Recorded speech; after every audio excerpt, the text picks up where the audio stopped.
मित्रों नमस्कार। मैं आपका साथी सुभाष चंद्र दुबे। काफ़ी दिनों से आपके बीच नहीं आ पाया था। आज आपके सामने उपस्थित हुआ हूँ।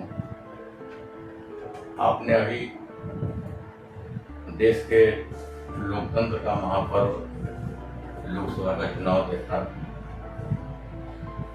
उसी के संदर्भ में मैं अपनी बात आज कहना चाहता हूँ।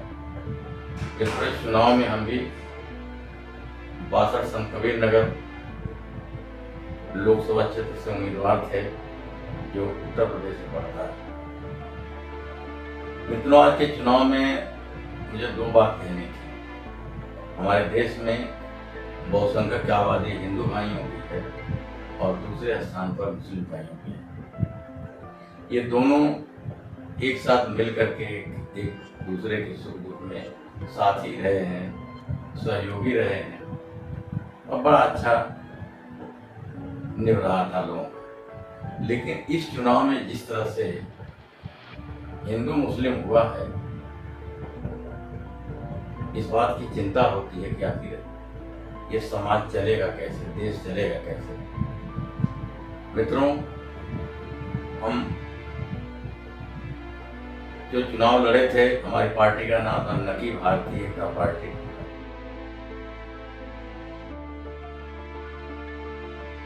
जो हमने पर्चे बंटवाए थे, उसमें हमारे पर्चे का विषय ही था हिंदू मुस्लिम एकता के प्रतीक नकी भारतीय एकता पार्टी।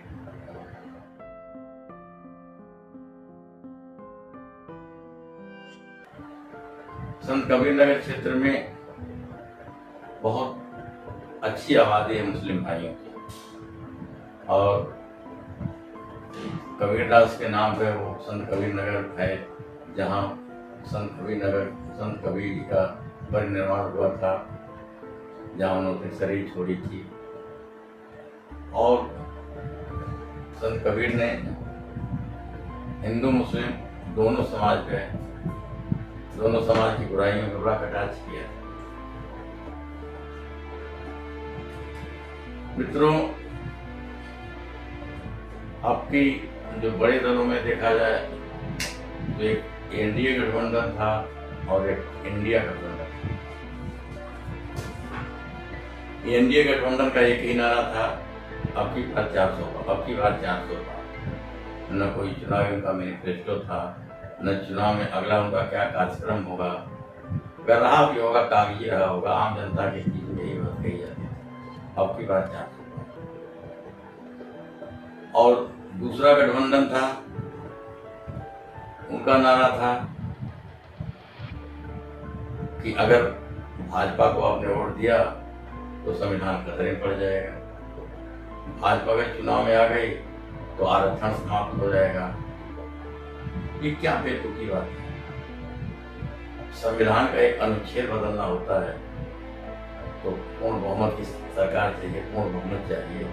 लेकिन इस तरह का नारा देकर के मुसलमानों में दहशत पैदा करके और एक लालच दे करके कि अगर अपनी बारी आपने हमें वोट दिया तो हम हर गरीब महिला को खाते में 1 लाख रुपया देंगे और प्रतिवर्ष 8500 रुपया महीना देंगे। और अंदाज था कि खटाखट मतलब मुफ्तखोरी की आदत डालना। आप ये बताएं, क्या ये सब संभव है क्या? और इस लालच में आकर के हमारे मुसलमान भाइयों ने इंडिया गठबंधन को अपना समर्थन दिया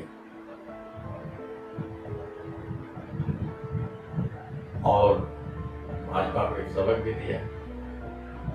लेकिन सवाल ये उठता है, क्या ऐसे चुनाव होंगे, दहशत पैदा करके चुनाव होंगे?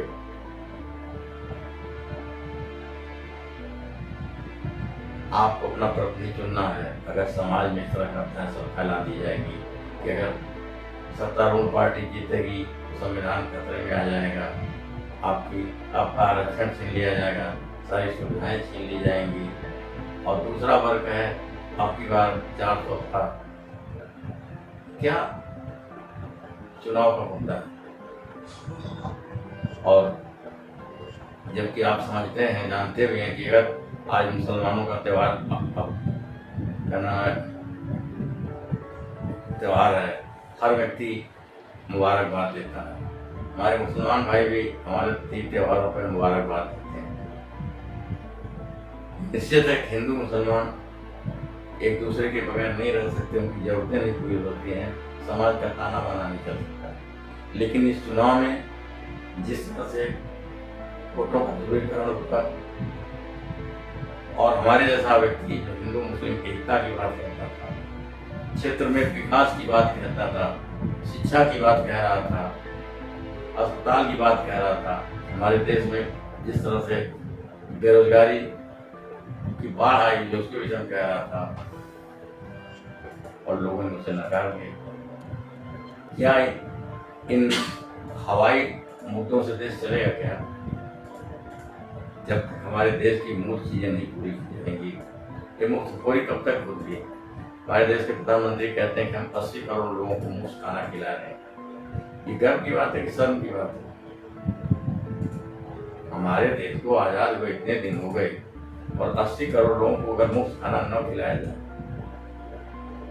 तो उनका जीवन यापन नहीं होगा। ये कहना कितने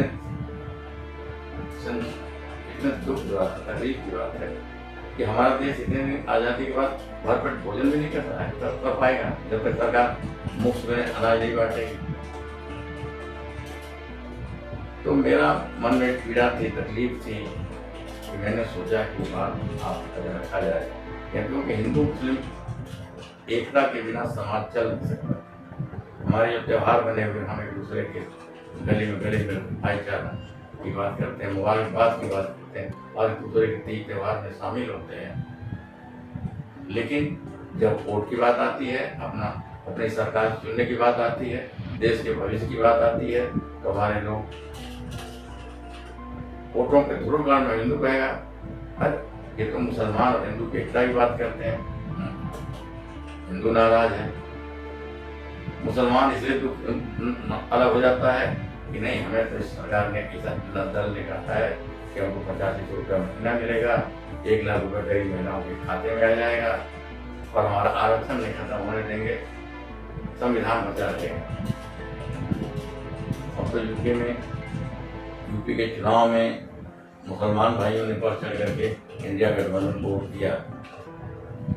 क्या खतरे में पड़ा हुआ संविधान सुरक्षित हो गया या क्या कभी खतरे में संविधान पड़ा था क्या? इस तरह की बातों से, सतही बातों से, अस्तरहीन बातों से, अस्तरहीन नारों से लोग सत्ता में तो आ जाते हैं, चुनाव तो जीत जाते हैं, लेकिन हमारे मतदाताओं का, हमारे हिंदू भाइयों को कितना भला होता है। इसलिए मैं आपसे फिर कहना चाहता हूँ, ये समाज तभी स्थिर रह पाएगा, समाज का विकास तभी हो पाएगा जब समाज के हर वर्ग के लोग एक दूसरे के साथ मिलजुल के रहेंगे और सरकार अपने चुनाव में अपने मुद्दे उठाएगी, अपने कार्यक्रम की बात करेगी, अपने चुनावी मैनिफेस्टो की बात करेगी, तब जाकर ये देश मजबूत होगा। सतही नारों से, अस्त्रहीन नारों से लोग सत्ता पा जाते हैं, लेकिन उसके बाद आम मतदाता अपने आप को ठगा महसूस करता है और इन नेताओं को भला बुरा कहता है। इस 2000 के चुनाव में, 2024 के चुनाव में जो लोकसभा का चुनाव हुआ, किसी में कोई उत्साह नहीं था, जबकि लोकतंत्र का महापर्व है। उस जगह तो हम लोग को बताना पड़ता था, भाई लोकसभा का चुनाव है, 15 तारीख को वोट पड़ेगा, तब लोग जानते थे। लेकिन रातों रात क्या हो गया, ऐसा वोटों का ध्रुवीकरण हुआ कि सारे लोगों के मतदाता जो है केवल 2 पक्ष, एनडीए गठबंधन, इंडिया गठबंधन के पीछे बढ़ के रह गए। और जो समाज सुधार की बात करते थे, क्षेत्र विकास की बात करते थे, भाईचारा की बात करते थे, उद्योग की बात करते थे, बेरोजगारी की समस्या को उठाने की बात करते थे, उनको इन मतदाताओं ने एकदम नकार दिया। इसलिए मेरे मन में आया कि यह बात शिकायत के तौर पर तो नहीं, लेकिन पुनर्विचार करने के लिए आप लोग अपनी बात सुनूं तो कह दिया। फैसला आपके हाथ में है।